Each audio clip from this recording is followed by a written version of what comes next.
Today we're going to talk about the LEAP analysis with a focus on menstrual hygiene. The LEAP analysis looks at 4 health areas: contraception, menstrual hygiene, abortion and post-abortion care, and maternal health. And while we're focusing today on menstrual hygiene, you can see that factors around contraception and maternal health also factor into our calculations around menstrual hygiene needs and supplies. A wide range of data sources are used for the estimates. You can see here the menstrual hygiene ones in particular. We use population data, data on urbanization. We use market data to understand prices and sales volume. And we use a variety of household surveys, the DHS, the MIX, and the PMA to help inform our analysis. When conducting this analysis, we look at the number of people needing reproductive health supplies, the quantities of these supplies, and their costs. And we look at the current landscape set in 2019, and then also projections ahead to both 2025 and 2030. Geographically, we're focused on 129 low and middle income countries, and they are grouped by income group: low income, lower middle income, and upper middle income. So in doing this analysis for menstrual hygiene, currently there are an estimated 1.67 billion menstruators across these low and middle income countries. And for this analysis, we focused on purpose-made menstrual hygiene products. So specifically, we included disposable pads, disposable tampons, reusable pads and underwear, as well as reusable cups. We recognize that there are several other types of products that women use for menstrual hygiene, such as cloth. However, there's very little data on this, and so that's why we focus on these 4 specific categories. The costs of purpose-made products are primarily for disposable products, and the highest costs are found in upper and middle income countries. Based on the very little data that's available on reusable products, we've made an assumption of 5% of purpose-made product use is for reusable products.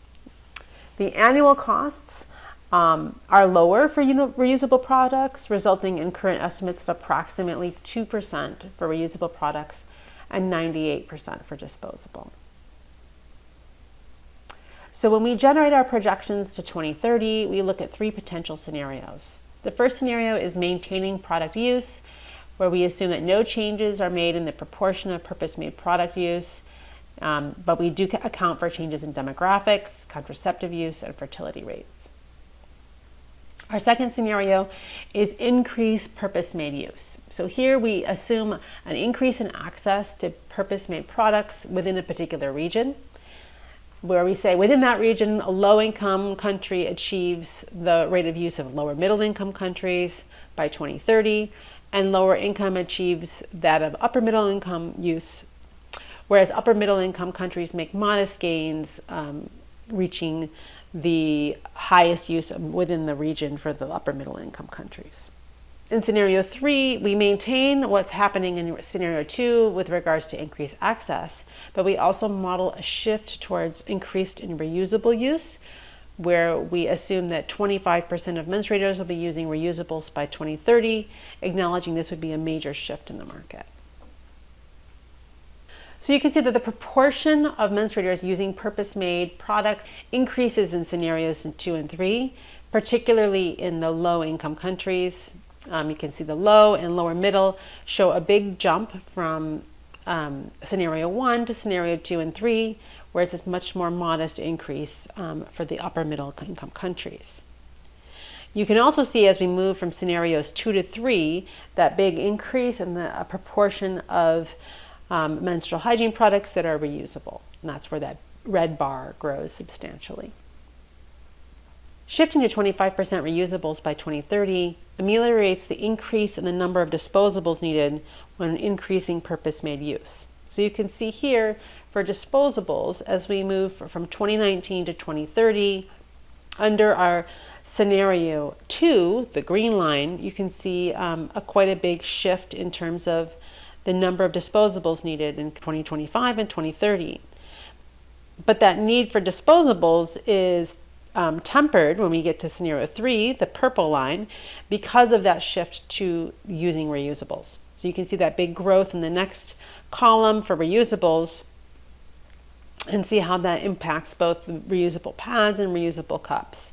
So basically, while we're increasing access in scenario 2, when we combine that access with a shift to reusables in scenario 3, the number of products made is shifted back closer to scenario 1. The largest cost increases are projected for lower middle income countries. And you can see that there's even a decreased cost projected for upper middle income countries under scenarios 1 and 3. That's due to changes in the number of menstruators in scenario 1, and then steeper decline in under scenario 3 due to the shift to reusable products. So those are just some of the brief highlights of the overall report. Now we are going to shift to the website and look at some of the custom reports from menstrual hygiene. Of course, you can also look at the other health areas as well. So we'll shift to the website now.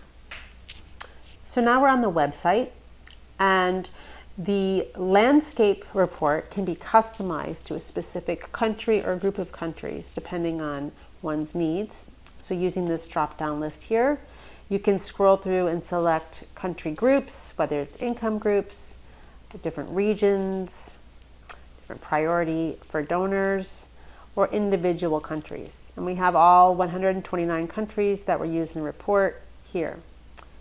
I'm going to select Ethiopia as an example. And so now all the information that is provided in the landscape report has been customized here to provide for Ethiopia specifically. So as we scroll down, you can see that both the text and the tables have been updated to be specific to Ethiopia. A couple things to note is that you can scroll over the graphics to get numbers and percentages. If you wanted to download this information, you can click on the down arrow and you can download it as a CSV file for if you want the data, or a PNG if you would like the graphic itself. You can also, for some of the graphics, look at both the relative and absolute. So here we're looking at the percentages, the relative use of menstrual hygiene products by different income groups, but you can also use absolute to have the numbers itself. So scrolling down, goes through costs, as well as the different scenarios that we discussed. And looking forward in terms of projection number of changes in total menstruators, the use of menstrual hygiene products, and then looking specifically at different products under the different scenarios, as well as our costs. Occasionally you'll find drop-down lists at the bottom of the tables where you can select specific types of menstrual hygiene products here. Elsewhere, it'll be other types of categories. And as well as it will provide information on the tables. So if you wanted to have the information in table form, it's available here as well. Finally, at the end, you can click on the download menstrual hygiene data here and get the information from your downloads folder.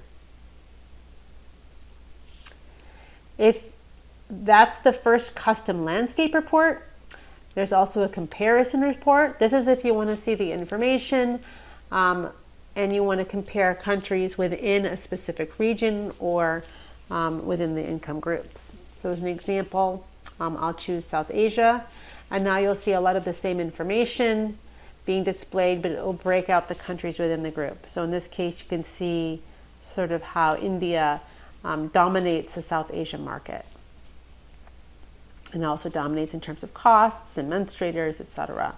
So that's the type of information that you can get if you want to see just a group of countries together and how they compare. The third type of report is looking specifically at a product deep dive. This will allow you to isolate information on a specific type of product.